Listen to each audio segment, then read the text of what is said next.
أعوذ بالله من الشيطان الرجيم. بسم الله الرحمن الرحيم. نحمده ونصلي على رسوله الكريم وعلى آله وأصحابه وأزواجه وذرياته وأهل بيته وأولياء أمته وعلماء ملته وشهداء محبته رضوان الله تعالى عليهم أجمعين. أما بعد، فقال الله سبحانه وتعالى في قرآنه العظيم وخطابه القديم: أقم الصلاة إن الصلاة تنهى عن الفحشاء والمنكر ولذكر الله أكبر والله يعلم ما يصنعون. ويقول الله سبحانه وتعالى في قرآنه العظيم في شأن حبيبه الكريم: إن الله وملائكته يصلون على النبي يا أيها الذين آمنوا صلوا عليه وسلموا تسليما. اللهم صل على سيدنا محمد وعلى آل سيدنا محمد معدن الجود والكرم وآله الكرام وابنه الكريم وبارك وسلم. جماعة المسلمين، السلام عليكم ورحمة الله وبركاته.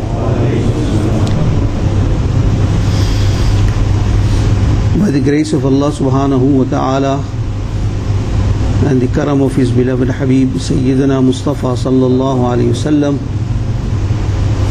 we were discussing about Salah, the importance of Salah, the history of Salah, and what does an individual attain by performing his Salah. The beloved Nabi Sayyidina Mawlana Rasulullah sallallahu alayhi wa sallam states: Salah imaduddin. Salah is the pillar of deen, of religion.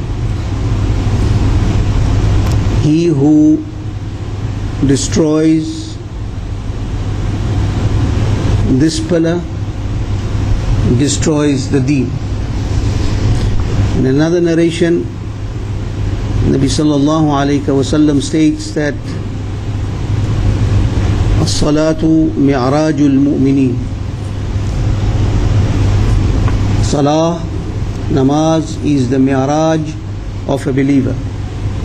Inshallah ta'ala, we will deal with this sector later, maybe in the next episode. But what I would like to remind you here of the 5 times Salah that we have been discussing, why 5 times Salah was prescribed. From where we had left, we had discussed the condition of an individual as described by the beloved Nabi sallallahu alayhi wasallam, the condition of a person who lives near a river.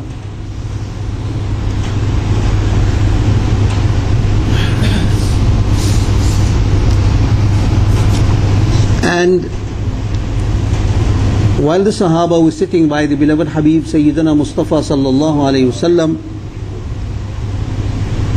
he says that the person who lives by a river, and if he has a bath in that river 5 times a day, he asked the Sahaba if such a person would have any sort of impurity or some sort of dirt on his body.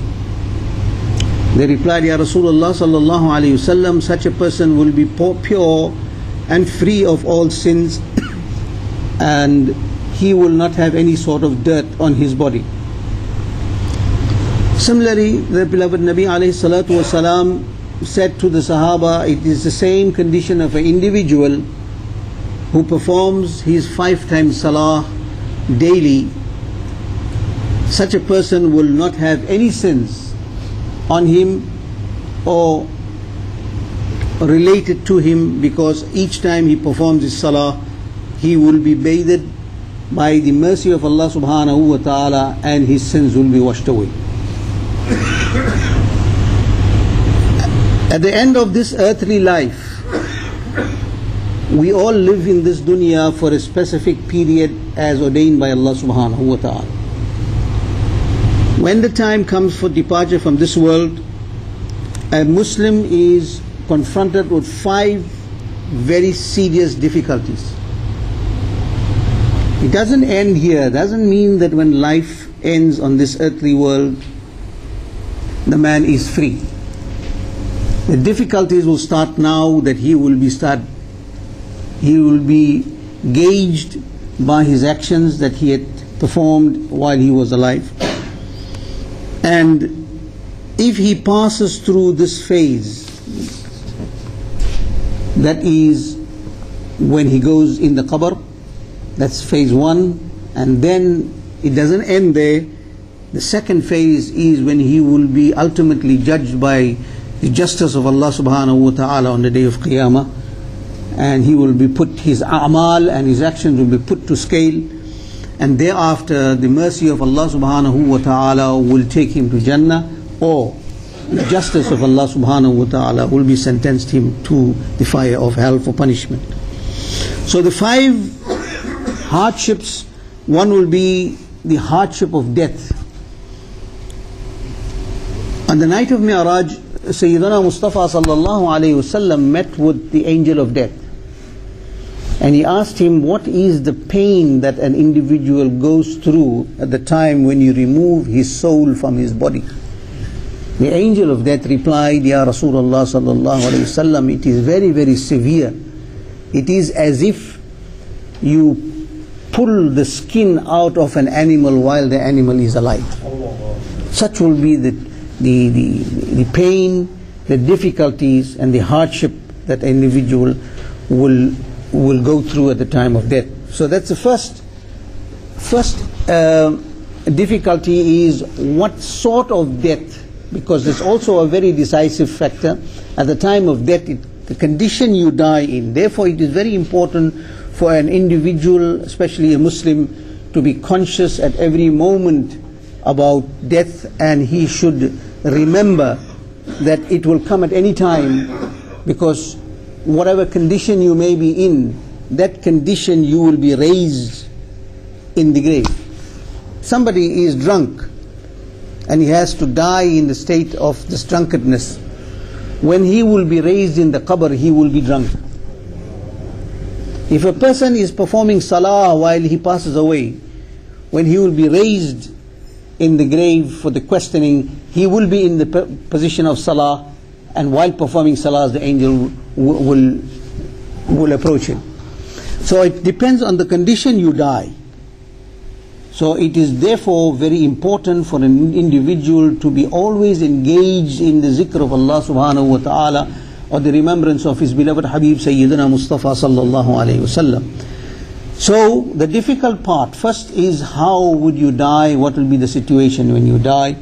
The second is what will be your condition when you go to the qabr. It's a small little space, barely. Imagine yourself in the grave. Imagine you are in that confined spot. There is no way that you can run away from there. There is no way that you can escape, or you can come out and dig your way out of that grave. Now, it is either, the beloved Nabi Mustafa sallallahu alaihi wasallam says, the qabr is either a dungeon from the dungeons of the fire of hell, or either it is from one of the gardens of Jannah. It depends. It depends on your iman, it depends on your actions, it depends on your dedication as you dedicated yourself in this dunya. Such will be your situation in the qabr. So thereafter you will be put to test by 3 questions. Now this examination is so unique. It's unlike any exam of this world. An examination is when you have been presented with a paper, and then you have to write that paper, and then it will be marked and see what is the outcome of it. But this exam is so unique that the paper is given to you before the exams. The questions are given to you, the answers are given to you. Such is the mercy of Sayyidina Rasulullah sallallahu alaihi wasallam on this ummah. Now the question arises here. So, Man Rabbuka, what is your deen? What is your Man Rabbuka? Who is your Lord? Obviously, you've been said in this dunya that your Lord is Allah, and you worship Allah and you believe in Allah, la ilaha illallah, the first portion of the Kalama Sharif, the Kalama of Tawheed, you've been reading it so many times. So anyone who recites the Kalama of Tawheed and who is conscious of the wujud and existence of Allah subhanahu wa ta'ala, and he constantly reads it. So if there is a break in between for a short period of time, it will make no difference because he will remember it. When Imam Nasiruddin Luqani radiyallahu ta'ala and passed away, Imam Nasiruddin Luqani was the senior student of Imam Ahmad ibn Hanbal radiyallahu ta'ala, the Hanbali Imam. Imam Nasiruddin Luqani. This is narrated by Imam Jalaluddin as-Suyuti in his kitab Sharh as-Sudur. So when the angels came to him, when they raised him, he's alive in the qabr, the angel asked him, Man Rabbuka? Who is your Rabb? Instantly, the soul of Imam Ahmad ibn Hanbal radiyallahu ta'ala came in between the angel and Imam Nasiruddin Luqani. Came in between and asked the angel, why are you asking him this question? Who is your Rabb? All his life, Nasiruddin had propagated the mission of Tawheed of Allah subhanahu wa ta'ala and taught thousands of people about Allah subhanahu wa ta'ala. He had closed his eyes for a few moments. For a few moments he closed his eyes and he opened his eyes, and now you have come to ask him who is his Rabb? You think he will forget who is his Rabb?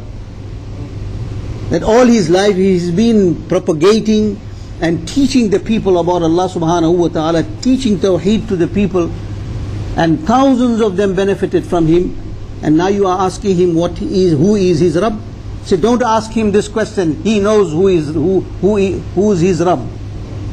The angels were startled at this point, and then they returned to Allah subhanahu wa ta'ala and says, Ya Allah, we have never been to any deceased of the millions and billions that they have confronted. How? Who is this person? He said that he is Ahmad ibn Hanbal and what he speaks is true. Leave the mayyit, don't go and ask him this question. So it is also important that who you associate yourself with in this dunya. Your friendship with who you associate yourself. Allah subhanahu wa ta'ala also states in the Holy Quran, Ya ayyuhallazina amanu ittaqullaha wa kunu ma'as sadiqin. O believers, fear Allah and join the company of the pious. Now, many a times and numerous occasions that you must have heard lectures and scholars, ulama, mashayikh, always telling you, link yourself with the awliya and salihin, link yourself with the pious, link yourself with the beloved Nabi Sayyidina Mustafa sallallahu alayhi wasallam. And the manifestation of this link is found in the grave when you are in the darkness. The love and relation and closeness that you have with the pious people will manifest in the qabr, and there they will come to your assistance. So it is important that who you select as your friend. It's nice to have a friend that whose friendship will extend, will not only live in this dunya but will extend in the akhirah as well. That you will be with them, you will be in their company, and to be in the company of those who have been favored by Allah subhanahu wa ta'ala and who have been blessed by Allah subhanahu wa ta'ala, and you will be saved from the torments and difficulties of those parts of those dimensions that you will be entering into. However, the first question is about Allah. The second question is about the beloved Nabi Mustafa sallallahu alayhi wasallam. Now the question arises here: how would an individual recognize his Nabi in the qabr when he didn't see him? He will be presented. There is a difference in opinion of the ulama as to how would the presentation be, and some say that from the grave of the individual to the grave of the Nabi sallallahu